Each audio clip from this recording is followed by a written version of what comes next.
नमस्कार दोस्तों, आज हम बात करेंगे अपने अंदर छुपी हुई कुछ शक्तियों के बारे में, जो हम लोग के पास होता तो है पर हम उस पे सही तरीके से ध्यान नहीं देते हैं। अगर उस पे हम सही तरीके से अगर ध्यान दे दें तो हम किसी भी काम को बहुत आसानी से कर सकते हैं और किसी भी ऊंचाई तक पहुंच सकते हैं। तो दोस्तों, चलिए जरा इसको समझते हैं। जितने भी ये पृथ्वी पे सजीव प्राणी हैं वो पंच तत्व से ही मिलके बने हुए हैं, पृथ्वी, वायु, अग्नि, जल, आकाश से। तो जितने भी प्राणी हैं वो सभी प्राणी में कुछ न कुछ गुण होता है जिसके कारण वो अपनी एक अलग पहचान बनाते हैं। जैसे चिड़ियों का गुण क्या है? उड़ना। मछलियों का गुण क्या है? तैरना, पानी में सांस लेना। उल्लू का गुण क्या है? अंधेरे में देखना। और कुत्ते के बारे में तो सभी जानते हैं, उनकी सूंघने की स्मरण शक्ति बहुत तेज होती है।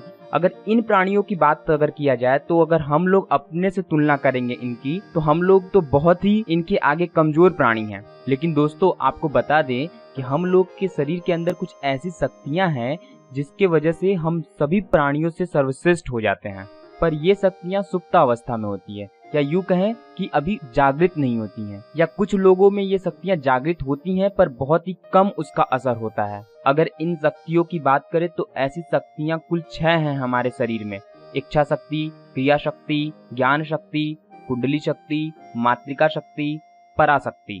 पता है दोस्तों, इनमें से तो 3 शक्तियां हमारे पास पहले से ही होती हैं, इच्छा शक्ति, क्रिया शक्ति और ज्ञान शक्ति। बस हम इसको सही तरीके से प्रयोग नहीं करते हैं, या यूं कहें कि हम इसको जितना प्रयोग करना चाहिए उतना नहीं करते हैं।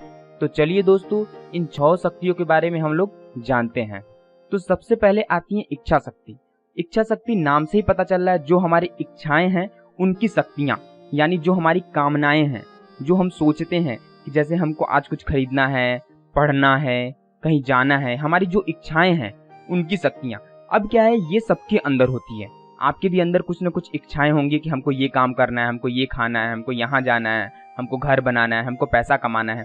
पर ये शक्तियां, ये जो इच्छा शक्ति है वो कब तक आपके पास रहती है?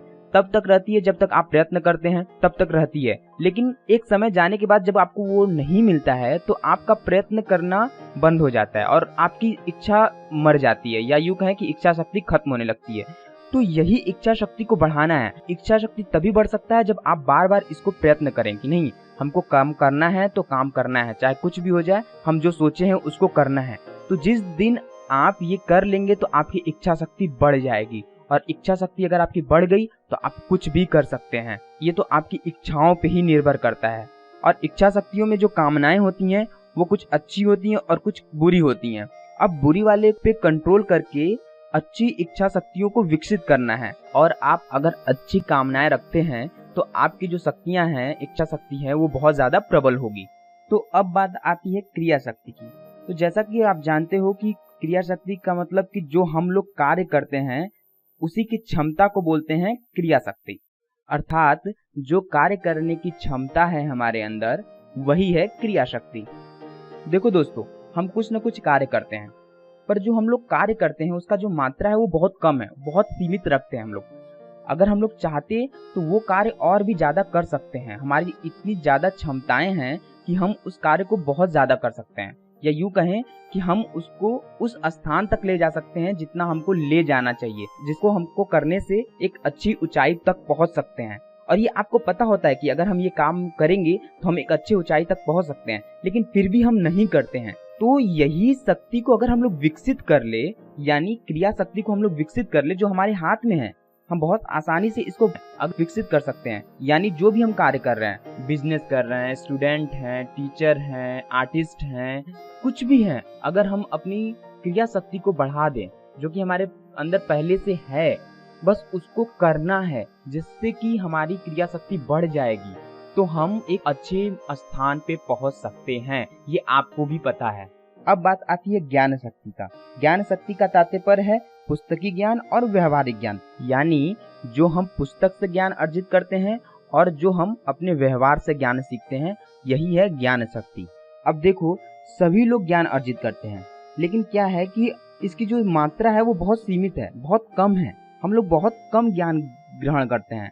अगर हम लोग चाहते हैं तो हम लोग और ज्यादा ज्ञान ग्रहण कर सकते हैं। हमारे अंदर इतनी क्षमताएं हैं कि हम और ज्यादा ज्ञान ग्रहण कर सकते हैं, लेकिन हम लोग करते नहीं हैं। तो इसी शक्ति को बढ़ाना, यानी हम जितना ज्ञान चाहें उतना हम लोग अर्जित कर ले, तो ये जो हम शक्ति अगर हम अपने बढ़ाएंगे तो वही शक्ति है ज्ञान शक्ति।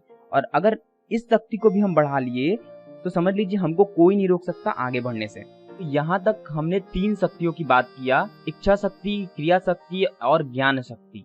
अब आगे जो 3 शक्तियां हैं, कुंडली शक्ति, मातृका शक्ति और पराशक्ति, इनको हासिल करने के लिए हमें बहुत ज्यादा पावर की जरूरत होगी।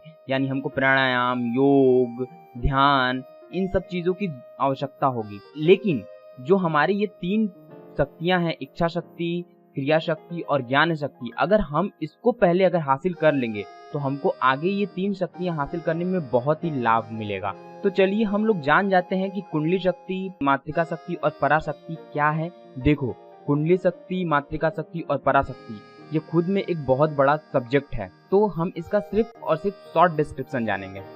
कुंडलिनी शक्ति, देखो हम सब के शरीर में कुंडली शक्ति होती है, पर वो सुप्तावस्था में होती है, अर्थात वो जागृत नहीं होती है। अगर इसको साइंस के नजरिए से देखा जाए तो मनुष्य की रीढ़ की हड्डी के दोनों तरफ 2 नाड़ियां होते हैं, इंगला और पिंगला, जिसे हम लोग इंगला और पिंगला कहते हैं। इन दोनों नाड़ियों के बीच में एक नाड़ी होती है जिसको हम लोग सुषुम्ना नाड़ी कहते हैं। इसी सुषुम्ना नाड़ी में कुंडली शक्ति स्थापित रहती है। इस कुंडलिनी में 7 चक्र होते हैं जो नीचे से लेके ऊपर की ओर जाते हैं। मूलाधार चक्र, स्वाधिष्ठान चक्र, मणिपूरक चक्र, अनाहत चक्र, विशुद्धि चक्र, आज्ञा चक्र और अंत में सहस्त्रार चक्र। और इन्हीं 7 चक्र को क्रमशः जागृत किया जाता है और इन्हें जागृत करने के लिए बहुत से प्राणायाम, योग, ध्यान, इन सब चीजों की आवश्यकता होती है। तो ये एक अलग सब्जेक्ट हो जाता है।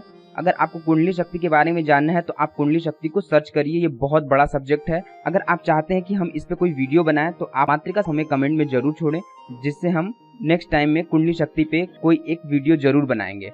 अब बात आती है मातृका शक्ति। मातृका शक्ति बहुत उच्च श्रेणी की शक्ति होती है, ये बहुत ही कम ही लोग को प्राप्त हो पाती है और इसमें पूरा मन का खेल होता है। अगर आपका मन पूरी तरह वश में है तो आपको इस शक्ति को प्राप्त करने में ज्यादा कठिनाई नहीं होगी। तो हम इसके बारे में ज्यादा बात नहीं करेंगे, आगे चलते हैं हम लोग पराशक्ति के बारे में। पराशक्ति क्या होती है? जो कि अत्यंत दुर्लभ शक्तियां होती हैं। इसमें हम आत्माओं से बात कर सकते हैं, अपने शरीर को त्याग सकते हैं, अपने शरीर की आत्मा किसी और शरीर में डाल सकते हैं।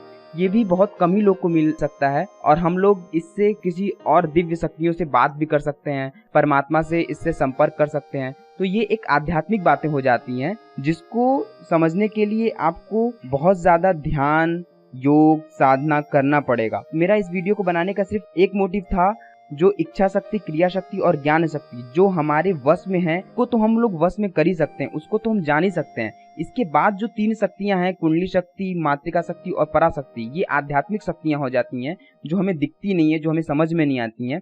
उसको समझने के लिए हमें बहुत ज्यादा ज्ञान की जरूरत पड़ेगी। तो जो हमें नहीं अभी समझ में आ रही उसको तो हम लोग छोड़ दें, जो हमारे सामने है उसको हम लोग अगर करें तो हम लोग बहुत आगे जा सकते हैं। यानी इच्छा शक्ति, क्रिया शक्ति और ज्ञान शक्ति पे हम यहाँ फोकस कर रहे हैं। यहाँ पे हम इसी 3 चीज को ज्यादा महत्व दे रहे हैं करने के लिए। अगर आप ये 3 चीज कर लेंगे तो आपको बाकी और चीज करने की कोई आवश्यकता नहीं पड़ेगी। तो दोस्तों, हम अपने वीडियो को यहीं तक रखते हैं। आपको हमारा वीडियो कैसा लगा आप हमें जरूर बताएं। अगर आपका कोई सुझाव हो तो कमेंट में छोड़ें। नेक्स्ट वीडियो में मिलते हैं, तब तक के लिए bye bye. Thank you for watching. अगर आप नए हैं तो सब्सक्राइब करना ना भूलें। तब तक के लिए बाय बाय, फिर मिलते हैं।